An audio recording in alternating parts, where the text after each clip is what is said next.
어제 윤석열 대통령이 기자회견에서 지금의 상황에 대해서 지금 의사가 이 상황이 심각하다 뭐 이런 이야기를 하는 분들은 개혁 자체는 지금 뭐 반대하는 분이다. 그리고 지금의 상황들 그렇게 나쁘지 않다. 지금 한 병원 가봐라. 종합병원. 상황 뭐 그렇게 나쁘지 않다. 이렇게 이야기를 하셨습니다. 저도 참 귀를 의심했습니다. 그럼 제가 알고 있는 거는 뭐지? 지금 언론에 보도하는 건 다 가짜뉴스인가? 이런 생각을 해봤습니다. 우리가 잘못 알고 있는 건가? 대통령이 잘못 알고 있는 거 아닌가? 대통령이면 많은 정보들을 얻고 있을 테니까요. 종합적으로 판단할 텐데. 근데 현장에서 나오는 목소리는 전혀 아닌 것 같아요. 우리 아마 정 변호사님도 뭐 의사분들 주변에 많잖아요. 네네. 근데 그분들이 단순히 뭐 이 의료진들 증언을 반대해서 그런 게 아니라 지금의 상황에 대해서 굉장히 위기감을 많이 느끼고 있는 것 같아요. 그러니까 전 사실 조마조마하다는 그런 생각이 드는 게 일단 대통령이 이제 기자회견 하시면서 지금 같은 상황에서 응급실 등등 의료 문제를 매니지할 수 있다. 그렇게 알고 있다. 이렇게 말씀을 갖다 하셨단 말이에요. 대통령의 말씀이니까 웬만하면 믿어야 된다라고 저는 생각을 해요. 그다음에 믿을 수 있었으면 좋겠다라고 생각을 하고 만약에 대통령이 하시는 말씀이 법에 관한 이야기라든지 수사에 관한 이야기라든지 그런 이야기라고 하면 대통령이 검찰총장까지 하신 최고의 전문가니까 당연히 그 말이 맞겠지. 이렇게 제가 신뢰할 수가 있겠는데 그런데 아무리 대통령이라고 하셔도 의료 관련해 가지고는 의료 쪽에 있어서는 전문가는 아니지 않습니까? 그러니까 의사들의 말과 대통령의 말이 조금 차이가 있다라고 하면 지금 같은 상황에서는 대통령의 말보다 의사의 말을 더 믿을 수밖에 없는 것이 아닌가 저는 그런 생각이 들고요. 그렇다라고 하면 대통령이 호언장담하셨는데 만약에 추석 연휴 동안에 아무 일도 없을 것이다. 그렇게 말씀을 갖다 하셨지만 과연 그럴까? 그런 부분들이 조마조마하다는 그런 말씀이시죠. 그다음에 의사들도 여러 그런 종류가 있단 말이에요. 지금 그 현장을 떠난 의사들 그런 의사들이 뭐 이거 지금 큰일 났다. 뭐 우리나라 뭐 망한다. 이렇게 이야기를 하면 이거 현장을 떠난 의사가 환자 곁을 지키지 않는 의사가 저런 이야기하는 거 난 믿지 못하겠다. 진짜 양심이 없다. 이렇게 할 텐데 아까 이제 이현종 의원님 말씀하셨지만 남궁인 교수가 이대 목동병원 그 교수잖아요. 그래서 제가 페이스북 들어가가지고 가끔 글도 읽고 그다음 이제 그분이 수필가예요.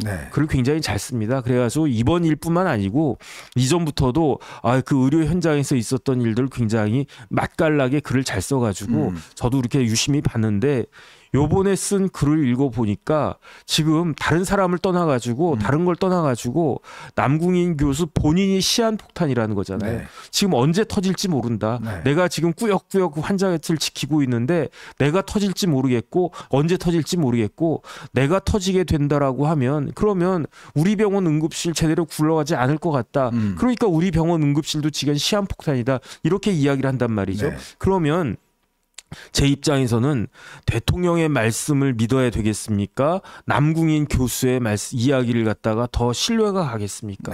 남궁인 교수가 지금 그냥 띵가띵가 놀면서 그냥 뭐 이참에 내가 쉬지 나 저기 미워 막 이런 식으로 하는 그런 사람이라고 하면 그 이야기를 믿지 않을 텐데 지금 그 의료 현장을 떠난 다른 의사들 대신해서 1인 5역, 1인 10역을 하고 있대요.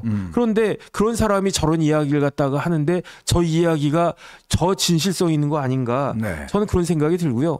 그다음에 의료 현장을 떠난 의사들 정말로 비난받아 마땅하다라고 저는 생각을 합니다. 그런데 중요한 거는 지금 의사가 잘못했느냐 정부가 잘못했느냐 의사가 잘못했느냐 보건복지부가 잘못했느냐 대통령실이 잘못했느냐 이거 따질 때가 아니라는 생각이 들거든요. 지금 문제가 발생하고 있고 그렇다라고 하면 문제를 해결해야 되는 거 아니겠습니까?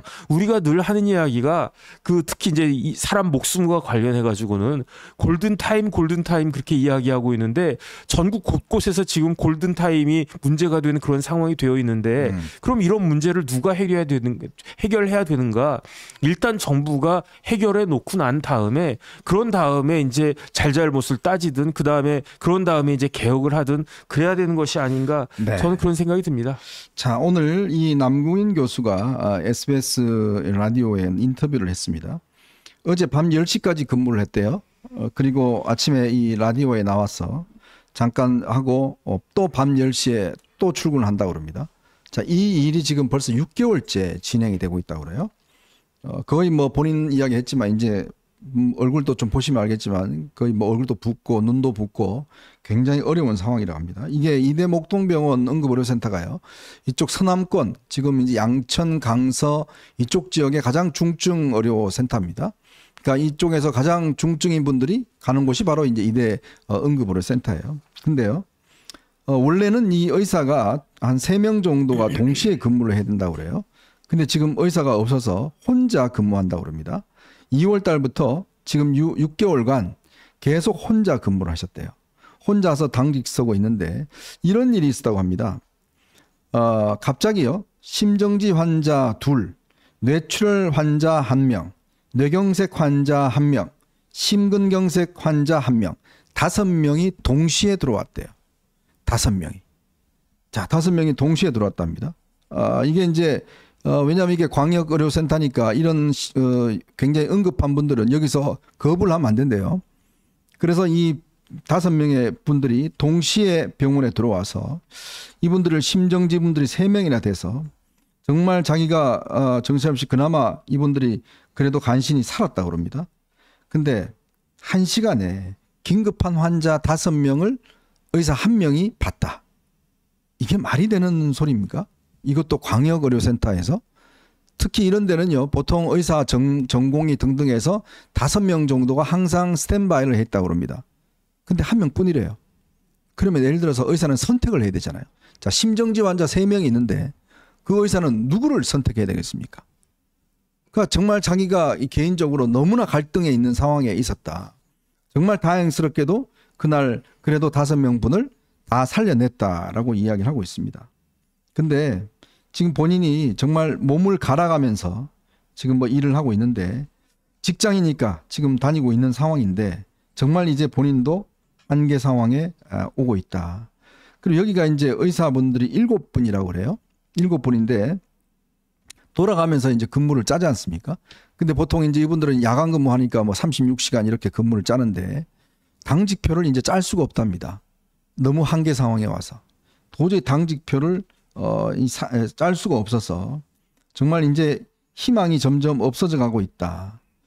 그러니까 이게 이제 보건복지부에서는 그렇게 체크를 한답니다. 전화해서 거기 문 열려 있습니까? 의사분 있어요? 그러면 네 있습니다. 그러면 정상 가동 이렇게 판단한다는 거예요. 그러니까 이게 질 자체가 응급실에 여러분 저도 깜짝 놀랐습니다. 아무리 그래도 이대 목동병원은 최상급 병원은 아니지만 그래도 우리나라의 굉장히 중요한 병원이고 서남권을 대표하는 병원인데 여기에 딱 1명의 의사가 근무한대요. 그리고 동시에 그것도 한 번도 실수 없이 그 일을 지금 6개월째 하고 있답니다. 그러니까 지금 도저히 할 수 없어서 주 48시간을 폐쇄까지 검토하고 있다는 게 현실인데 이게 정상 가동되고 있는 건가요? 그러니까 이제 남궁 선생 같은 분은요, 그냥 보통 사람이 아니고요, 슈퍼맨이에요. 네. 그런데 보통 사람이 슈퍼맨 역할을 할 수 있는 거는 잠깐 동안이에요. 뭐 한 달이면 한 달, 2달이면 2달. 근데 벌써 남궁 선생은 6개월 동안 슈퍼맨 역할을 하고 있는 건데 네. 사람이 평범한 사람이 슈퍼맨 역할을 6개월, 1년 이렇게 할 수가 없는 겁니다. 네. 그다음에 중요한 건 뭐냐면요, 제가 이야기 들어보니까 응급실이 가장 지금 눈에 띄는데 의사들 이야기는 응급실보다도 더 심각한 게 뭐냐, 그게 수술실이래요. 중증 수술실이죠. 수술방. 네. 그러니까 거의 전국적으로 큰 병원, 대형 병원들이 수술실에, 수술방에 40 내지 50%가 문을 닫았대요. 네. 그러니까 보통 하루에 2건 수술했다라고 그러면 이제는 한 건밖에 못 한다는 이야기예요. 네. 그러니까 대체적으로 보니까 우리나라에서 가장 큰 병원이 어디입니까? 아산병원이잖아요. 네네. 아산병원에 다른 거 말고 간 이식 수술하는 거 있지 않습니까? 네, 김승규 박사 계시죠? 거기? 간 이식 수술이 39%가 줄어들었대요. 와. 그러니까 이전에는 100건 했던 거를 지금은 쉬운 한 건밖에 못 한다는 이야기예요. 네네. 그러니까 지금 어떤 일이 벌어졌냐면 이렇게 간 이식, 장기 이식할 때는 뭐가 부족하냐면 장기가 부족하잖아요. 대개 이제 뇌사로 이렇게 안타깝게 돌아가신 분들 그 유족들이 그래도 이거 그 사람 살리자 해가지고 장기 기증하고 그런 거 있지 않습니까? 그런데 항상 수요보다 공급이 딸리기 때문에 그 대개 간 이식, 뭐 간이나 장기 이식 치료받기 위해서 스탠바이 하는데 환자들이 지금은 반대래요. 네. 장기가 준비가 되어 있는데 의사가 없어서 수술을 못 받는데요. 아. 그래가지고 이렇게 대기 중에 수술을 받지 못해가지고 사망하는 사람들이 지금 알게 모르게 이렇게 그 많이 계신다. 네. 그 이야기 제가 들었거든요. 지금 이런 상황을 정부에서는 정확하게 직시를 하고 있는 것인지 만약에 직시하지 못한다고 하면 그건 굉장히 큰 문제고 알고서도 지금 대책을 안 세운다라고 해요. 그게 문제인 것이고 이게 뭐 의사 선생님들이 거짓말하는 겁니까? 저는 그런 생각이 들지가 않거든요. 그러니까 이렇게 되면 국민들의 그 불안이 쌓여가는 거고요. 이 불안이 쌓이다 보면은 국민들의 어떻게 보면은 불만이 또 쌓이게 되는 거 아니겠습니까? 이걸 어떻게 감당하려고 하는지 제가 납득이 되지가 않습니다. 더군다나 이제 어제 대통령이 말씀하시다가 이런 뺑뺑이는 지금 있는 게 아니라 예전부터 있어 왔다 이렇게 이야기를 하고 있습니다. 그거에 대해서도 남궁인 교수는 이렇게 이야기했어요. 물론 예전에부터 있었는데 질적으로 달라졌다. 더 심각해졌다는 거죠. 뺑뺑이가. 그 제가 아까 서두에 말씀드렸듯이 지금 충청권, 호남권에는 이 어떤 산부들 중에서도 그냥 어떤 정상적인 산부가 아니라 굉장히 좀 어려운 산부들 있지 않습니까? 수술이 필요한 그런 산부들은 받지를 않는다 그래요. 아예. 그래서 어제 2건이나 119 앰뷸런스가 호남 쪽하고 충청도에서 산부를 태워서 서울까지 오는데 시간이 걸려서 그 시간이 걸려서 이 119 앰뷸런스 안에서 거기서 이제 수술을 했다는 거예요. 근데 탯줄도 못 끊어갖고 결국은 병원 와서 탯줄을 끊고 이런 일이 벌어졌다는 겁니다.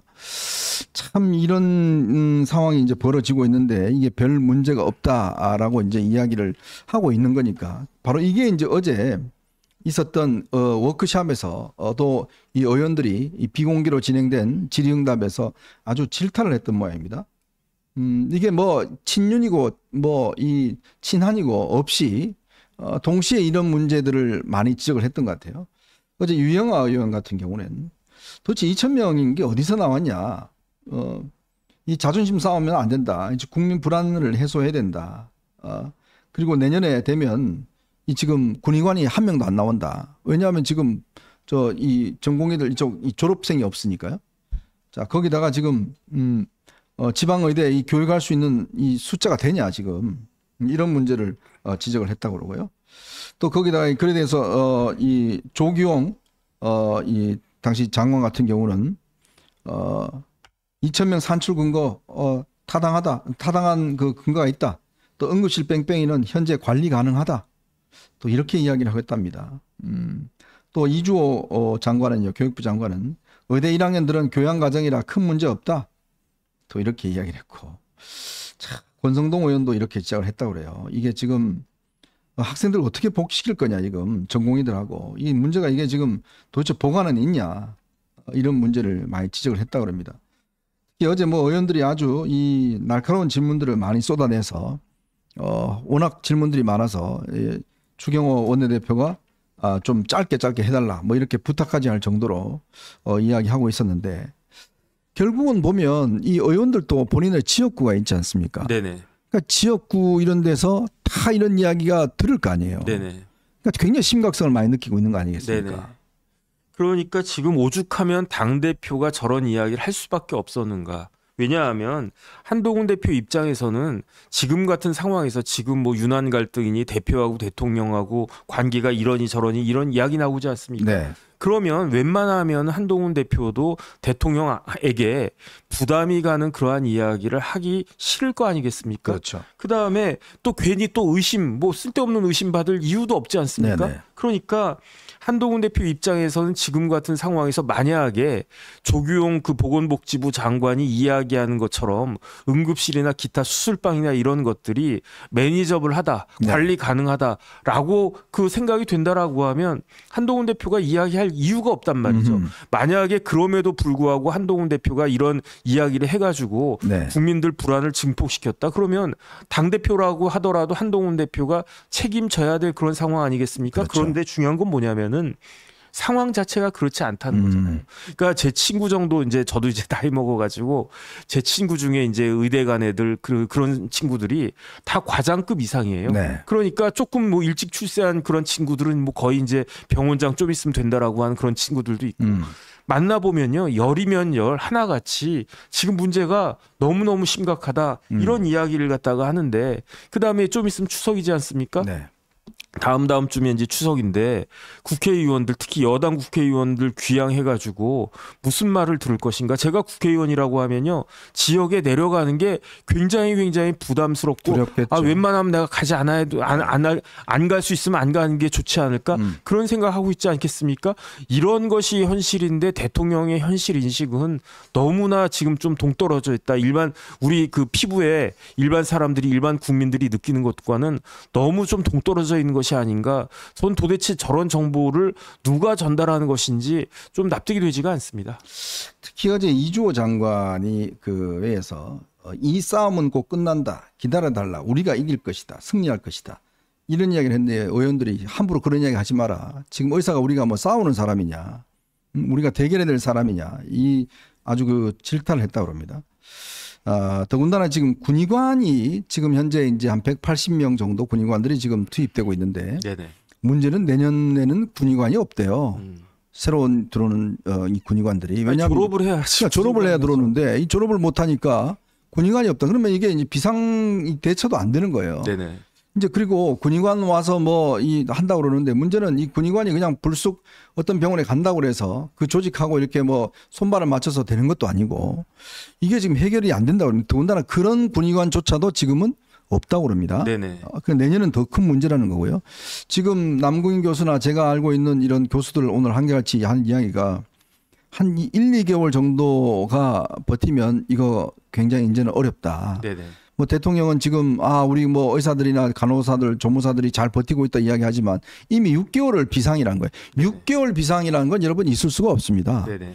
자, 그러면 지금 이 대통령의 어떤 목표 좋습니다. 근데 어떤 목표라는 게 그냥 밀어붙인다고 전쟁에서 이루어지는 게 아니지 않습니까? 의사들 다 그냥 싸그리 쫓아내고 이런다고 이게 지금 당장 뭐가 해결되는 거 아니죠. 그 상황에서 얼마나 많은 국민들이 피해를 보겠습니까? 네네. 그러면 결국 이거는 승리한다 하더라도 승리한 게 아니잖아요. 네네. 지금 이게 누가 이기고 지고 하는 문제는 아니지 않습니까? 그렇다면 정말 지금 상황에서 예를 들어서 이 피해를 최소화하면서도 개혁을 이룰 수 있는 이런 방안들을 논의해야 되는데 아니 이게 감정 싸움의 문제가 아니잖아요. 국민의 생명에 관련된 문제잖아요. 네네. 근데 왜 자꾸 이 문제를 너는 대통령 편이야, 너는 당대표 편이야 이런 부분들로 나눠 가지는지. 더군다나 지금 대통령실의 일부 지금 인사들이 이거를 한정 갈등이라고 이렇게 표현한대요. 네. 기자들한테.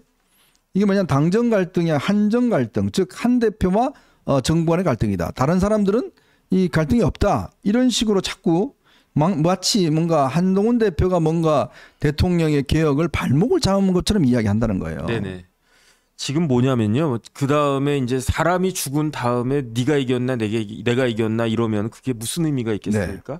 그 다음에 제가 보니까 남궁 선생 글을 쭉 읽어보니까 그 검찰 조사도 받았대요. 경찰 조사도 받았대요. 왜요? 왜 조사를 갖다 받았냐면 일단은 이런 식으로 그 오면 환자들이 불만이 많잖아요. 네. 환자 가족들도 불만이 많고 그러니까 담당 의사를 고발을 하는 거예요. 그러니까 제대로 이제 그 진료를 갖다 못했다. 못 해준다. 그러면은 남궁 선생 같은 사람 입장에서 보면은 내가 1인 5역, 1인 10역을 하고 있는데 나도 진짜로 너무너무 힘들고 그다음 남궁 선생 이야기 들어보니까 이제 눈도 안 보이고요. 네. 그다음 디스크도 터지고 네. 본인 자체가 지금 환자가 되어 가고 있을 그런 판인데 그런 와중에 만약에 환자들이 뭐 이렇게 그 결과가 악결과가 나와가지고 이거 의료 사고다 해가지고 병원을 이제 걸고 넘어지기 시작하면 그럼 저 같아도 아예 모르겠다 나도 안 할래 이런 식으로 하지 않겠습니까? 네네. 그러면 응급실들이 도미노적으로 다 문을 닫게 되면 그럼 우리 국민들 어떻게 해야 됩니까?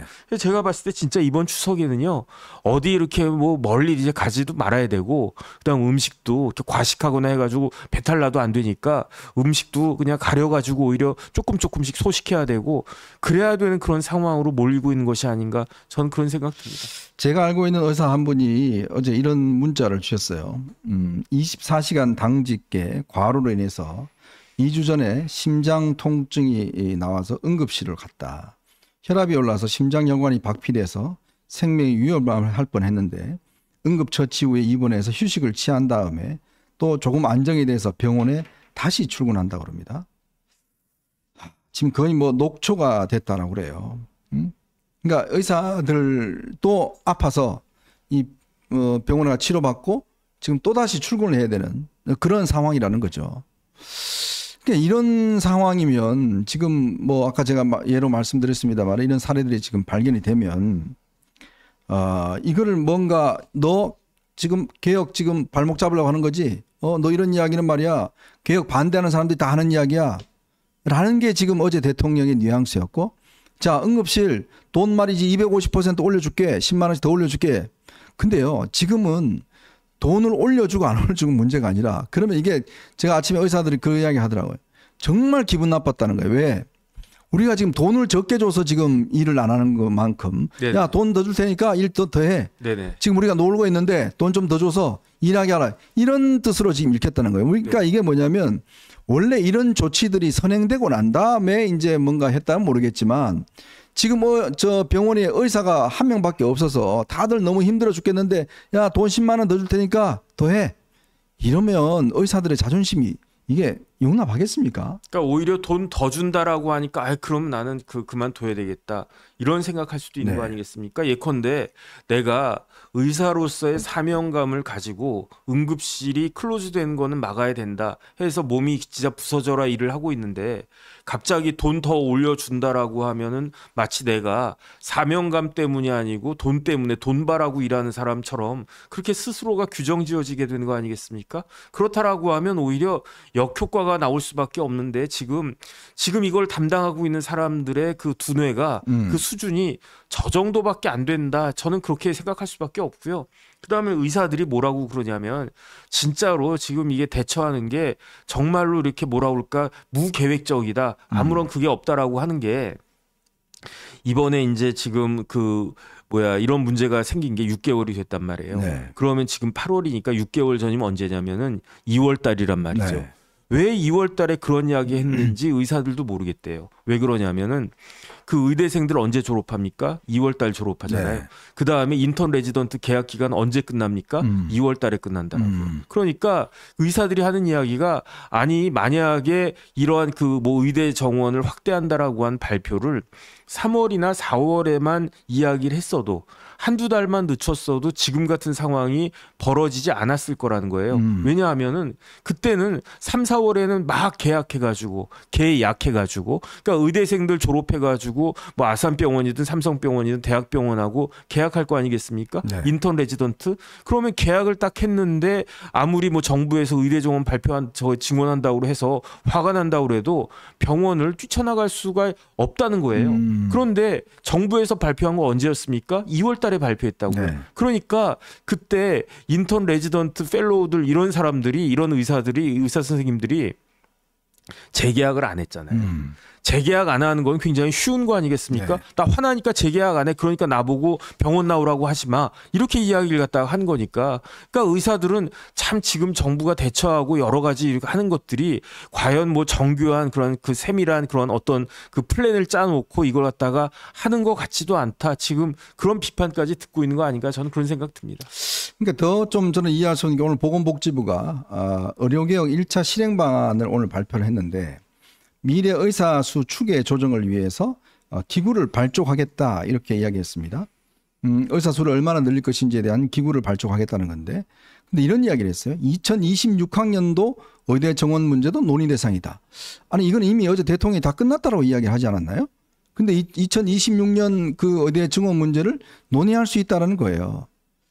그러니까 이게 지금 뭐 좀 제가 잘 이해가 안 되는데 지금 대통령도 다 끝났다. 이게 이미 다 끝났고 더 이상 한중훈 대표가 이야기했던 내년에 한 대표도 그런 이야기 했잖아요. 내년에 이제 뽑지 말자라는 것은 본인 자기의 그냥 개인적인 의견이고 그 논의해보자는 거 아니겠습니까? 네네. 근데 지금 정부 입장하고 다를 게 별로 없잖아요. 네네. 이거 지금 오늘 정부가 발표한 걸 보면 2026년 정원도 논의해보자는 거 아니겠습니까? 위원회를 만들어서.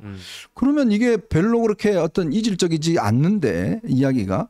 근데 왜 이런 문제에 대해서 아니 말도 못하게 하는 건지. 그리고 분명히 옛날 같이 뭐 대통령이 한마디 하면 그냥 당은 거기에 대해서 그냥 복창하는 그런 이제 정당은 아닙니다. 여당은. 네네. 자꾸 그런 식으로 착각하시는 것 같은데 이미 이번에 전당대회를 통해서 그렇게 하면 다 망한다라는 것 때문에 아니다는 게 나왔잖아요. 대통령이 뭐 하면 그냥 당 그냥 다 텔레비 쳐다보고 박수치고 동의한다 이런 것만 하는 게 아니지 않습니까? 네네. 아니 그다음에 지난 총선에서 낙선한 사람들 제가 몇 명 만나 봐가지고 네. 뭐가 제일 결정적이었냐 이야기를 했더니 열이면 열 이구동성으로 뭐라고 이야기하느냐 대통령이 의정 갈등 관련해가지고 네. 총선 직전에 담화했었잖아요. 그 담화를 보고 진짜로 표가 쑥쑥쑥 빠지는 게 느껴졌다고 네, 그랬거든요. 그런 이야기 많이 들었습니다. 그게 가장 뭐 이것저것 뭐 도주대사 뭐 이야기도 있고 뭐 대파도 있고 뭐 이것저것 많이 있었지만 네. 그래도 결정적인 게 그 의료 관련해가지고 그때 대통령 그렇게 말씀하신 거 보고 사람들이 그냥 싹 등 돌리는 게 싸늘하게 느껴지는 게 그게 이제 실감됐다라는 거 아니었겠습니까? 그러면 이미 그때 그렇게 아주 크게 그 쓴맛을 봤으면 똑같은 우를 범하지는 말아야 되는 거 아니겠습니까? 네. 같은 잘못을 한 번은 잘못할 수 있어요. 그런데 이 잘못을 두 번, 세 번 이렇게 잘못한다라고 하면 그러면 국민들이 지금 정부를 어떻게 판단할 것인가, 어떻게 평가할 것인가 이거는 생각해야 되고요. 진짜로 대통령의 눈과 귀를 갖다가 이렇게 그 호도하는 그런 참모들은 그냥 싹 나가야 되는 거 아닌가? 저는 그런 생각 듭니다. 네. 자, 중요한 거는 그렇습니다. 우리가 뭐 대통령을 공격하기 위해서 이런 이야기 하는 거 아닙니다. 여러분도 아마 잘 느끼셨겠지만 지금 보수가 위기입니다. 왜? 그동안 그래도 저 민주당보다는 이 정권 운영을 잘하지 않겠는가? 정치를 잘하지 않겠는가? 자, 그런 부동산 이런 것도 좀 잘하지 않겠는가? 그래서 선택한 거 아니겠습니까? 국민들은. 근데 우리가 결과물을 보여줘야 되잖아요. 결과물을 보여주지 않고 10년 뒤에 나타나니까 지금은 뭐 해도 돼? 그 10년 뒤에 우리 정권 잃고 나타나면은 뭘 하겠습니까? 정권이 이러는데 무슨 성과를 받겠어요? 아무 소용이 없습니다. 어떻게 됐습니까? 정권 잃고 나니까 그냥 처참하게 그냥 수사만 받는 거 아니겠습니까? 근데 그런 거를 생각한다 그러면 지금 국민들의 어떤 그래도 좀 보수가 그래도 좀 잘 대처하네. 서로 그래 이야기도 좀 잘하고 소통도 잘하네. 다른 느낌들을 받을 수 있도록 하는 게 좀 중요하지 않겠어요? 그러면 국민들이 그래 한 번 더 해봐 라고 힘을 주지 않겠어요? 아니 이러다가 죽 써서 개딸 주는 거 아닙니까? 네. 죽 써서 개딸 주면 대한민국 어떻게 되겠습니까? 대한민국이 정상적으로 성장할 수 있겠습니까? 대한민국 진짜 망한다는 이야기 막 많은 사람들이 하는데 네. 그런 일들이 현실화될 수 있는 거 아니겠습니까? 그다음에 저는 어떤 생각 드냐면요.